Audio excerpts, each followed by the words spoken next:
Welcome to today's deep dive. I was thinking about this, and the most dangerous thing you can take into the wilderness, um, it isn't actually a lack of gear. Oh, definitely not. It's 20 years of experience. Yeah, experience can be a real trap. Right. So picture this. Yeah. You are standing in the Adirondack high peaks. It's late fall. All those vibrant, the tourist drawing October colors, Long gone. entirely gone. The leaves are down, the bare bones of the forest are totally exposed, and the sky has that heavy, flat, gray look. Which basically just screams that winter is knocking at the door. Exactly. And during the day, it might feel brisk, maybe even pleasant if you're moving around. Yeah. But the second that sun dips behind the ridgeline, the temperature just plummets. It drops so fast. It's an environment that honestly demands absolute humility. Yeah. Because when the sun goes down in the high peaks in late fall, the cold doesn't just settle around you. It feels like it actively starts hunting you. Oh, wow. That's a terrifying way to put it. It's true, though. The margins for error, which, might be miles wide in July, they shrink down to almost zero in November. Right. A twisted ankle or a wrong turn suddenly upgrades from a minor inconvenience to a biological countdown. And that unforgiving reality is really the foundation for today's deep dive. We're looking at a pretty harrowing, true account of a seasoned local hunter. Yeah, a guy who really knew the area. Exactly. He stepped out for what was supposed to be a completely routine day trip in the Adirondacks, and he ended up in a desperate 3-day fight for survival. Which is just wild to think about. It is. And for you listening, we aren't just going to recount what happened to him like a campfire story.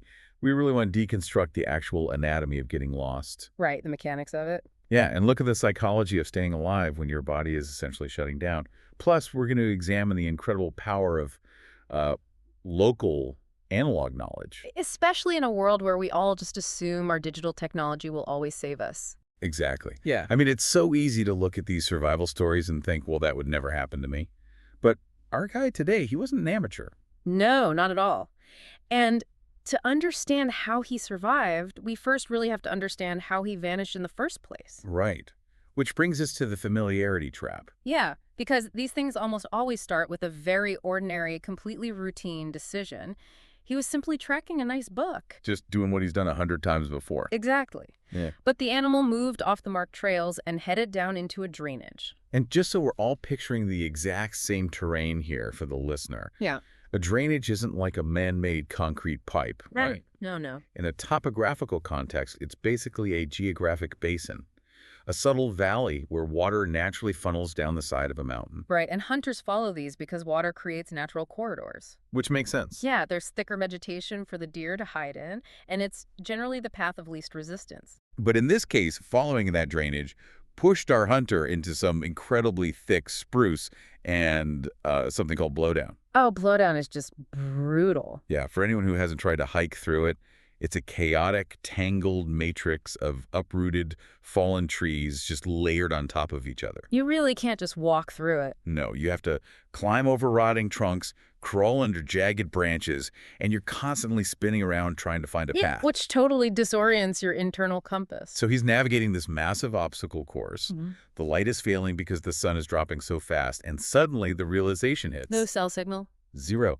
And he can't get a GPS fix on his device either. And then comes the true domino that set this entire crisis in motion. He hadn't told anyone exactly which drainage he was heading into. All right. I mean, the Adirondacks encompass 6 million acres. 6 million? That's just incomprehensible. It is. People have vanished for weeks in these woods because they simply said, oh, I'm going hunting, instead of I am parking at this specific trailhead and walking into this specific valley. But wait, I have to ask.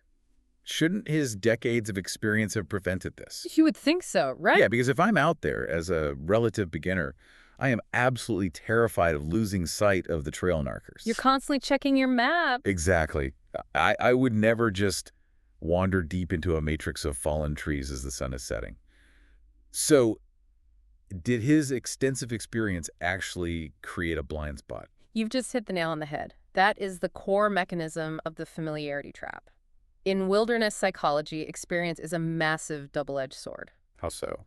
Well, a novice operates with really high vigilance because they're afraid they stay tethered to known safety markers. Makes sense. But a seasoned local operates on heuristics, basically, mental shortcuts.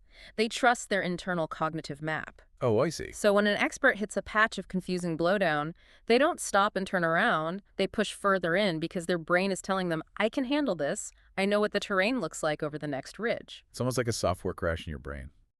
It's like driving in your own neighborhood when a sudden, incredibly thick fog rolls in. All the street signs vanish. Right. You're running on autopilot, assuming you know exactly where you are, and then the screen just goes black. And that psychological shift from feeling entirely in control to the terrifying realization that the map in your head no longer matches the trees in front of you, it is incredibly violent. I can't even imagine that feeling. By the time a seasoned person finally admits they are actually lost, they have usually pushed much, much deeper into hostile territory than a novice would ever dare to go. Wow. And without that shared itinerary, he effectively erased his own safety net. Exactly. So the sun goes down, the trap is snapped shut, and the situation fundamentally changes, doesn't it? Completely. It goes from a navigation problem like just figuring out how to walk back out to a high-stakes waiting game against human biology. The 3-day clock starts ticking. Right. Moving through the high peaks off-trail in pitch black is practically a death sentence. Because you could just snap your leg in a hidden hole, or worse, fall into freezing water. Exactly. And it's also a matter of thermal economics. Thermal economics. What do you mean by that? Oh, your body only has so many calories it can burn to generate heat. Thrashing through the heavy brush in the dark expends massive amounts of energy and induces sweating. Oh, right. And sweat is bad news. Sweating is your worst enemy in freezing temps. Moisture pulls heat away from your body something like 25 times faster than dry air. So this is where our hunter actually did something incredibly smart, though I'm sure it was incredibly difficult. Yeah, he really did. He didn't give in to the panic, he actually stopped. Which goes against every instinct you have in that moment. Right. He found a sheltered spot under this massive, low-hanging hemlock tree, and he built a very small fire to conserve his energy. Which was brilliant. He essentially hit the pause button on the whole situation and turned that single hemlock tree into a tiny fortress. But, I mean, think about the psychological weight of that. It's staggering. How incredibly difficult is it to just sit there in the freezing dark? Your brain must be absolutely screaming at you to do something, right? To push through the brush, to actively save yourself rather than just sitting in the dirt. It requires an immense, almost agonizing level of discipline. When you are cold, lost, and staring into pitch black woods, your adrenal system floods your body with fight-or-flight hormones. Like pure panic mode. Yes. Every instinct honed over millennia of human evolution is demanding motion. Run, find shelter, get out. Right. So to actively suppress that urge to run, to sit down under a hemlock and do absolutely nothing but feed little twigs into a tiny fire, it goes against every alarm bell ringing in your nervous system. And he didn't just have to manage that discipline for a few hours. He had to maintain it as one night turned into 2 and then into a 3rd day. Yeah. Bring us into the physical reality of those 3 days. What is actually happening to his body as he sits under that hemlock in the freezing weather? Well, we're basically looking at the progressive systemic shutdown caused by hypothermia. In the first stage, your body realizes it is losing heat much faster than it can produce it. So you experience violent, uncontrollable shivering. Because your muscles are rapidly contracting to generate surface heat, right? Yep, exactly. But as the hours turn into days, you run out of glycogen. The fuel is gone, so the shivering actually stops. Wait, it stops. That sounds so much worse. It is. This is the second highly dangerous stage. Your body initiates profound vasoconstriction. It forcefully shunts blood away from your fingers, toes, and skin. Pulling all that warm blood into your core to protect your vital organs. Precisely. Your extremities are essentially being sacrificed to keep your heart beating. Man. And as the core temperature continues to drop into the third stage, the brain begins to starve of oxygen and warm blood. So his cognitive function must be deteriorating rapidly. Oh, absolutely. You experience intense apathy, confusion, and a really severe loss of coordination. In advanced stages of hypothermia, the hypothalamus, that's the part of the brain that regulates temperature, it actually misfires. What happens then? Victims often experience something called paradoxical undressing. Oh, I've heard of this. Yeah, they suddenly feel burning hot and just strip their clothes off in the freezing cold, or they engage in terminal burrowing. Terminal burrowing. It's this primitive brainstem reflex where victims try to wedge themselves into tiny enclosed spaces, almost like hibernating animals. Wow. Yet despite his cognitive function slipping, He stayed anchored to that one spot. Which is incredible. There's this extremely striking detail from his account later on. He reported feeling like something was keeping him there. Yeah, a feeling or a voice. Right, telling him to just keep the fire going a little longer. Yeah. And whether you interpret that as a deeply buried survival instinct cutting through the hypothermic fog or, something more profound, the fact remains. His decision to stay planted is what kept him alive. Because while he was fighting that solitary, agonizing internal battle under the hemlock, his stillness is what allowed the external world to find him. Exactly. Which brings us to the rescue itself. A massive rescue operation mobilizing outside his tiny bubble. You have family, local guides, Department of Environmental Conservation forest rangers, and a bunch of civilian volunteers all descending on the high peaks. But they are facing a terrifying mathematical problem. Because they're combing this immense, rugged landscape, and their starting point is just the location of his parked truck. Right. A search grid is exponential. If you know someone's exact starting point and intended path, you have a linear corridor to search. It's relatively straightforward. But if you only know where their car is, then the search area expands outward in a massive circle. Every single hour they are missing, that circle grows larger. By day 3, you are looking at thousands of acres of dense, hostile terrain. So it's the third night. The hunter is fading fast under his tree. The fire is dwindling.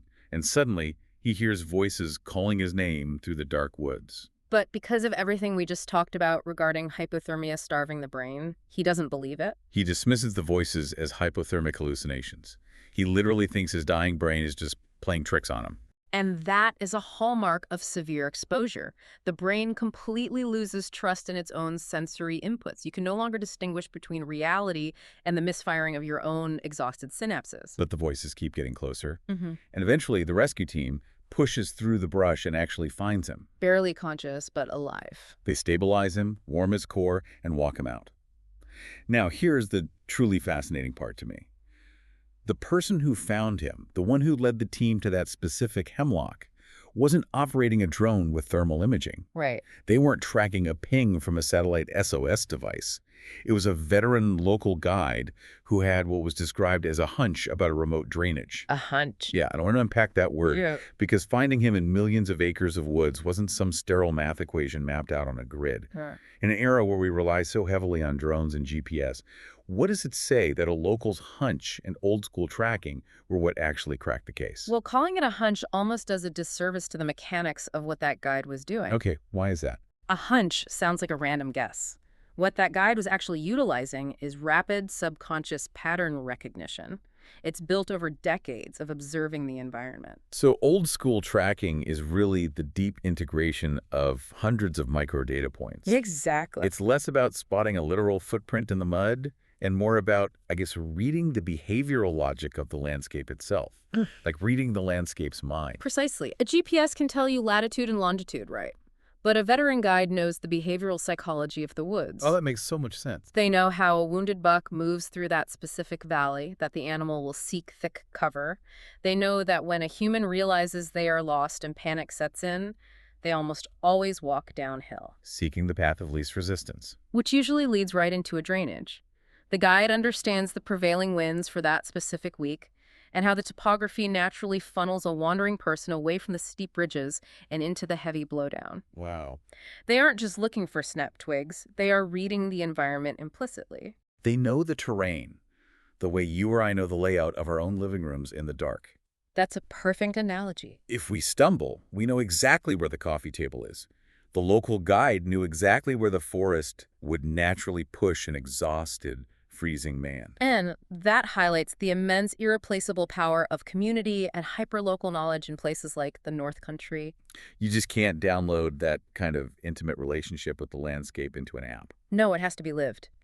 These guides and rangers understand the mountains with a level of fluency that technology simply cannot replicate when the chips are truly down.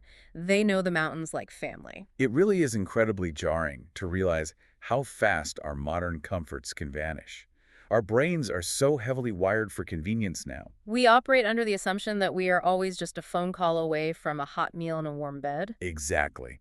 So how do we translate this extreme survival scenario into something practical for the everyday adventurer? That's the most important question. Because whether you listening are planning a backcountry hunt or just taking a day hike near Gore Mountain or Minerva Lake, the rules of the woods don't change based on your itinerary. Nature doesn't care. Yeah. The environment doesn't care if you are an expert on a 3-day trip or a novice trying to get a nice photo for social media. Right.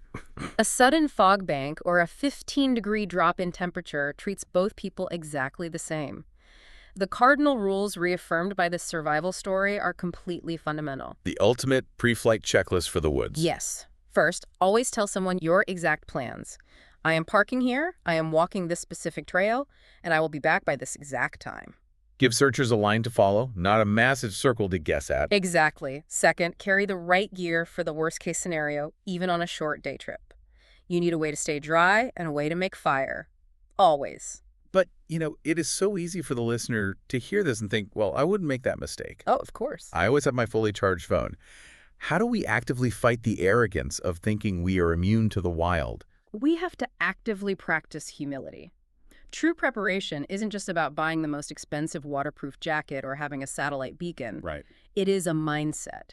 It is the humility to acknowledge that nature's unpredictability is the only constant, and the wild owes you absolutely nothing. So we've traced this incredible timeline today. We looked at how the familiarity trap and a shattered cognitive map turned a routine walk into an absolute crisis. Yeah. We explored the brutal, agonizing physiology of sitting still under a hemlock tree for 3 days while hypothermia literally tries to shut down your brain. It's terrifying. And we broke down the brilliant mechanics of old-school tracking where local knowledge and pattern recognition triumphed over millions of acres of hostile terrain. It's a profound testament to the resilience of the human body, but also a really stark warning about the razor-thin line between a scenic afternoon and a fight for your life. It really is. Now, before we wrap up today, I want to leave you with a final thought to mull over, something that builds on this idea of our reliance on technology. In our hyper-connected daily routines, we operate under this pervasive, comforting illusion that we can always be found. We have location sharing on our phones, we have constant pings to cell towers, we have a digital tether to the rest of the world at all times. We take it totally for granted. Completely. But consider how a story like this exposes the sheer fragility of those digital safety nets. When the cell signal drops, and in the deep woods, it always drops eventually, and the battery dies, your ultimate lifeline isn't a piece of silicon or a satellite orbiting in space. No, it's not. Your lifeline is the deeply human connection of community. It's the local wisdom of someone who knows the land well enough to read its mind. And ultimately, when you are completely alone in the dark, your lifeline is the primitive, primal instinct within yourself to just sit still, hold on, and keep the fire burning. Exactly. So I want you to ponder this. If all your modern conveniences, all your screens and digital safety nets suddenly vanished today, what would your hemlock tree and your fire be? That's a powerful thought. Thank you so much for joining us on this deep dive. Stay curious, stay safe, and remember to respect the wild, because you never know when the leaves will fall, the gray will set in, and the landscape will ask you exactly what you're made of.